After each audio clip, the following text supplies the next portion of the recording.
Thank you, everybody, for coming to the Aaron Torres Podcast YouTube page. If you could do me a quick favor, see that little subscribe button at the bottom of your screen? Go ahead, click that subscribe button. Really does help our channel grow, our audience grow, and I really do appreciate it more than you know. So click that subscribe button. Appreciate your support. Now, here's the video that you came here for. Let's talk about news that did come out Thursday afternoon, right before we got set to record here. And it's pretty significant, okay? So obviously, look, we talk a lot about Kentucky on this show, biggest brand probably in all of college basketball, certainly a massive fan base. And it's just been, I don't think it's hyperbole to say a little bit of a dream season, right? New head coach, alum, we're trying to figure out, okay, who is he? What is he about? How good is he going to be? He's basically checked every single box so far this season. To quote Mark Pope himself, he understands the assignment, okay?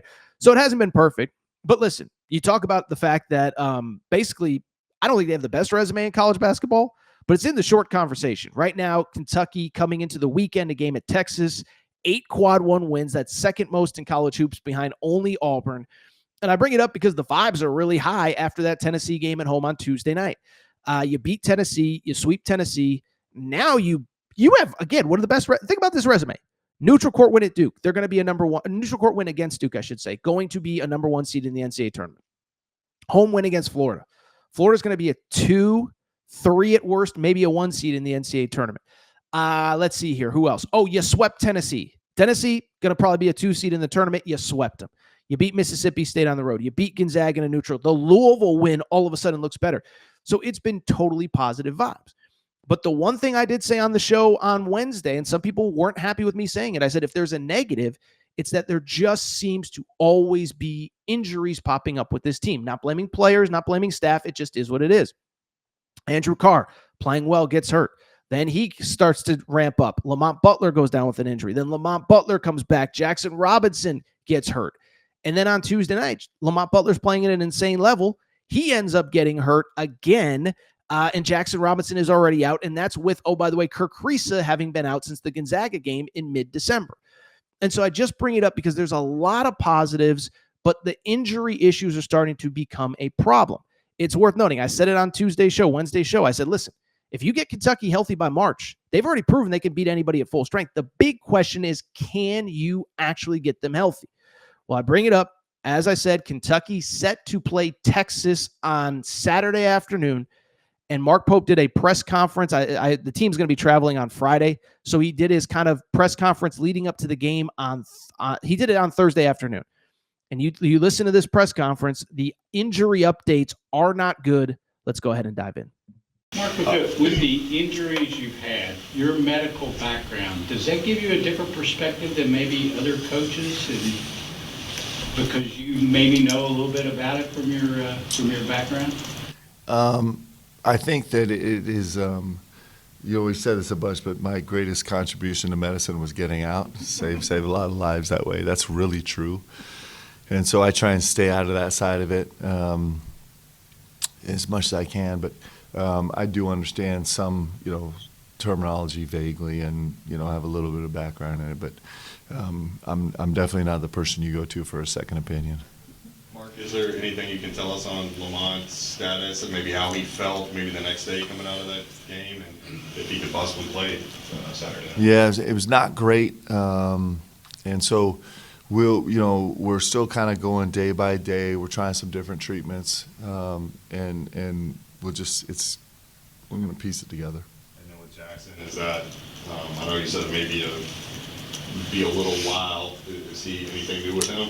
Yeah, we actually did a third opinion for him yesterday. He's meeting with the best people in the world, as well as Lamont also is. And there's just, we're kind of in the taking in information, trying to figure out. So that was Mark Pope talking about the injuries to Lamont Butler and Jackson Robinson. By the way, producer Matt, I appreciate you plugging in the question about Mark Pope's medical background for people who have forgotten. He was actually in med school when he decided to get out of coaching. So he is a smart guy, but I thought it was pretty funny. And he said this before. He actually said this on the Aaron Torres pod when he was the BYU coach. He said, my biggest contribution is medicine is getting out. We've saved a lot of lives. Same time, there's no other way to put it. That update is just not very good. when you're using terms like serious, not great, third opinions, we're going to piece it together. It just does not seem positive. Okay.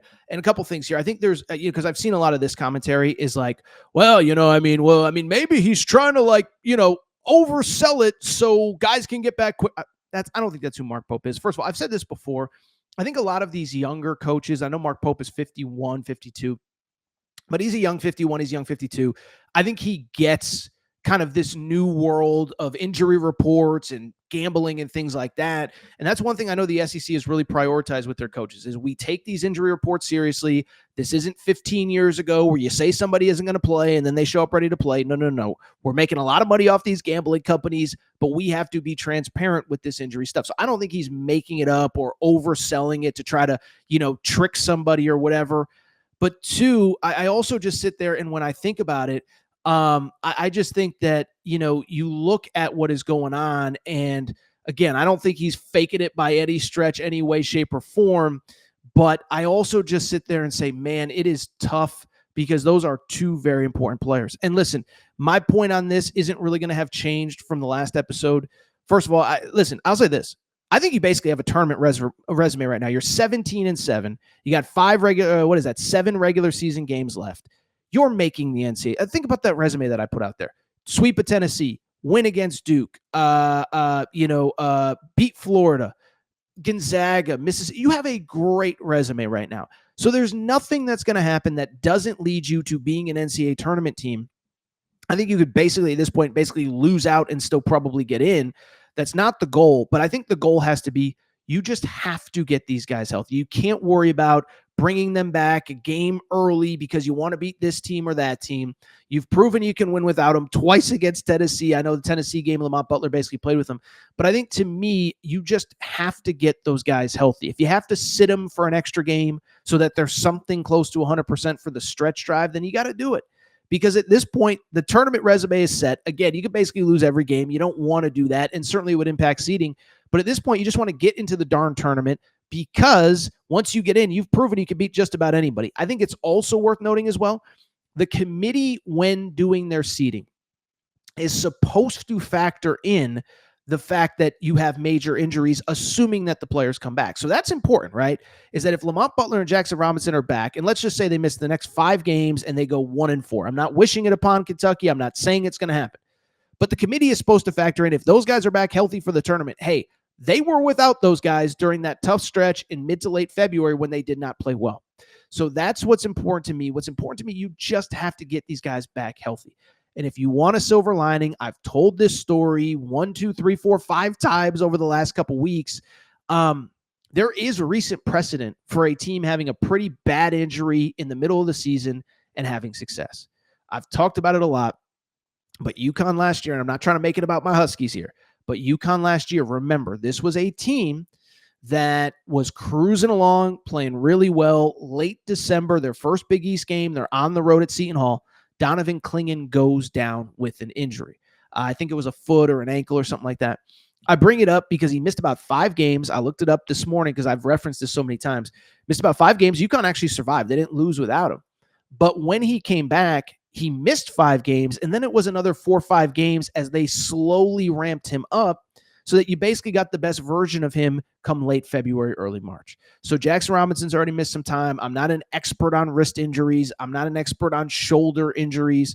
But if you can get them back, just get them back for March. Give them the next 2 weeks off. Give them the next 2 weeks to rehab. By the way, because I know people are going to ask in the comments, yes, I know the Butler family. They're from Southern California where I live. I've known the family since Lamont was probably a sophomore in high school. I have not talked to them. I have no updates there. I don't want me saying something to be misinterpreted. Haven't talked to him about injuries at all.